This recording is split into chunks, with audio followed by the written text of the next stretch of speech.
Hello दोस्तों एक बार की बात है। एक साधु महाराज अपने एक शिष्य के साथ दूर प्रदेश से अपने आश्रम की तरफ जा रहे थे। तो दूर यात्रा के कारण वह दोनों लोग काफ़ी थक गए थे और उन्हें बहुत ज़ोरों से भूख प्यास भी लगी थी। लेकिन काफ़ी दूर चलने के बाद भी उन्हें कोई गांव ना मिला।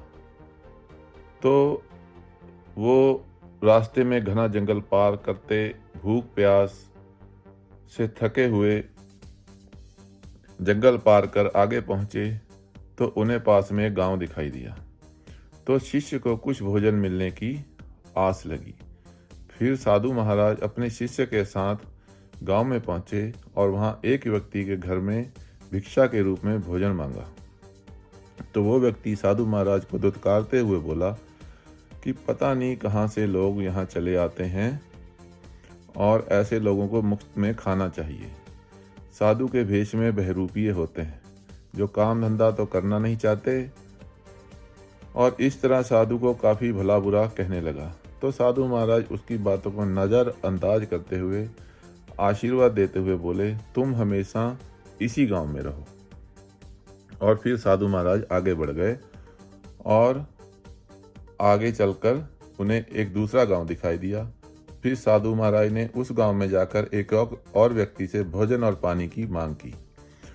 तो अपने घर में अतिथि के रूप में साधु महाराज को देखकर वह व्यक्ति काफ़ी प्रसन्न हुआ और काफ़ी स्वागत के साथ साधु महाराज को बिठाया, उन्हें आसन दिया और अपनी पत्नी के साथ उनकी सेवा में जुट गया।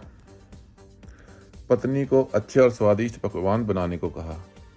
फिर कुछ देर बाद जब पकवान बनकर तैयार हुए तो सेवा सत्कार भाव के साथ साधु और उनके शिष्य के लिए भोजन लगाया। फिर साधु और उनके शिष्य ने भरपूर पेट भोजन किया और उसके बाद में वो आराम करने लगे। आराम करने के बाद फिर जब वो उस व्यक्ति के घर से जाने लगे तो साधु महाराज उस व्यक्ति की सेवा से प्रसन्न होकर उन्हें आशीर्वाद देते हुए बोले, आप लोग सिर्फ इसी गांव में न रहकर पूरे देश में घूमो और अपनी अच्छाई का प्रचार प्रसार करो। और यह कहकर साधु अपने यात्रा के लिए आगे निकल गए।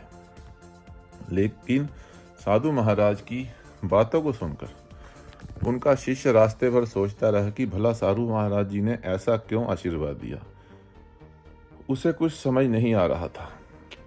फिर उत्सुकतावश शिष्य ने अपने मन में उठी दुविधा को साधु महाराज से बता दिया।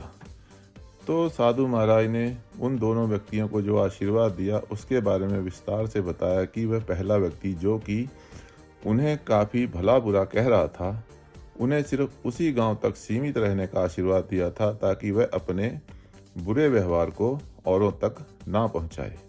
इसलिए ऐसी व्यक्ति को अपने तक ही सीमित रहना चाहिए ताकि और लोग उसकी बुरी आदतों को ग्रहण ना कर पाएं, नहीं तो सभी उसके जैसे बुरा व्यवहार करने लगेंगे।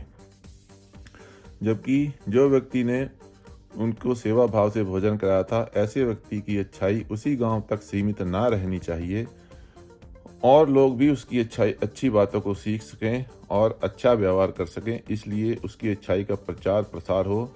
इसलिए ऐसे व्यक्ति को सिर्फ एक जगह न होकर हर जगह होना चाहिए। इसलिए उन्हें पूरे देश में होने के लिए आशीर्वाद दिया था। साधु महाराज की यह बात सुनकर उस शिष्य को यह समझ आ गया था कि अच्छे लोगों को हर जगह होना चाहिए। इस तरह उस शिष्य की दुविधा दूर हो गई और फिर वह अपनी कुटिया की तरफ चले गए।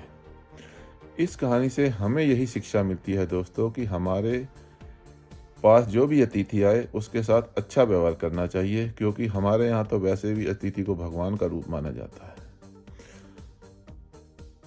धन्यवाद दोस्तों। हंसते रहिए, मुस्कुराते रहिए, खुश रहिए।